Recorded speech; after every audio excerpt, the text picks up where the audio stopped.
আচ্ছা ঠিক আছে। আরে মিয়া হেরাজের দোয়া বেদাত কইতো না, হেরাজের দোয়া করা বেদাত কইতো না। মানুষ মারা গেছে, মরণের পরে কবর গেছে, মূল কারণ কিরাইয়া প্রশ্ন করছে তিনটা, উত্তর সঠিক দিলে রেজাল্ট ভালো, না দিলে রেজাল্ট খারাপ। বিচারের মালিক আল্লাহ, এই কথা তো আর বিশ্বাস নাই। আল্লাহ যে বিচারের মালিক, বিচার করবো, এই কথাও বিশ্বাস নাই। যদি থাকতো তো বেড়ারে কবর থেকে তুইলা ফুটতে পারে। এই রেকর্ড পৃথিবীর জমিনে আছে যে নোরা পাগলারে ফুললো, নোরা পাগলারে ফুললো। মাজারে গেলে বেদাত, সিন্নি খাইলে বেদাত, মন্দিরে গিয়া প্রসাদ খেলে বেদাত না। জি, হিন্দুরা কোনোদিন আইসে মুসলমানের অনুষ্ঠানে তাবার খাইতো, মুসলমানে প্রসাদ খাইতো, যা আবার দোয়াও করে।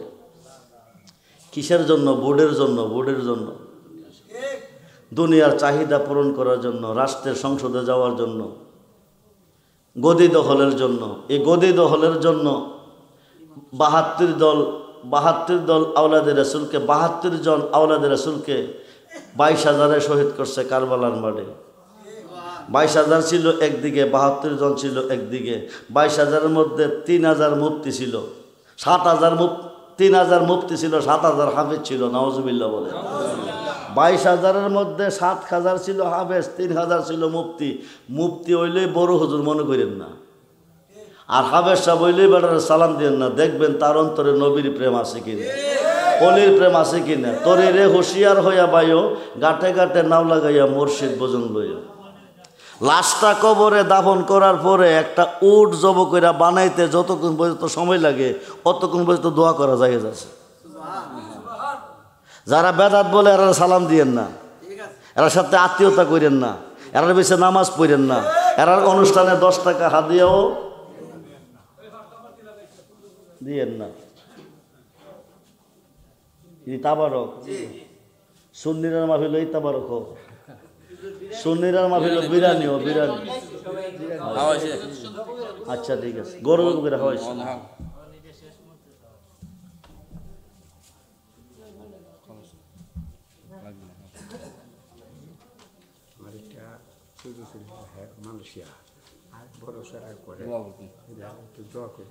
আচ্ছা ঠিক আছে। জি, আমরা মিলাদ পড়ছি বাপদাদার আমল থেকে ফিরেছি, পড়তেই থাকবো। আমরা দোয়া করছি বাপদাদার আমল থেকে ফিরেছি, দোয়া করতেই থাকবো। কথা বলেন না কেন? ওহাবিরার বড় বড় হুজুররা মিলাদের কথা বলছে, মিলাদ পড়তে বলছে, কিন্তু হেরা বর্তমানে মানে না, হেরা বর্তমানে মানে না।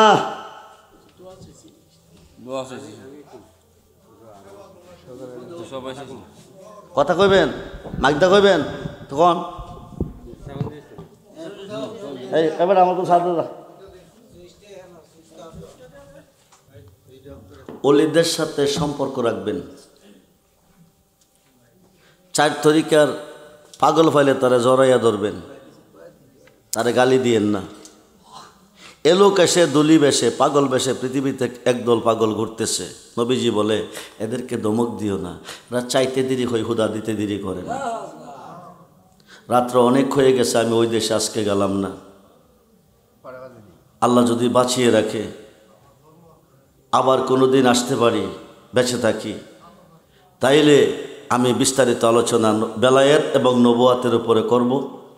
আপনারা আমার ওয়াজে ইউটিউবে, মোবাইলে শুনতেছেন, অনেক ওয়াজ অনেক বিষয়ের উপরে আমি করেছি। কারণ আমি সত্য প্রত্যাখ্যে তুলে ধরতে গিয়ে অনেক সমালোচনার সম্মুখীন হয়েছি।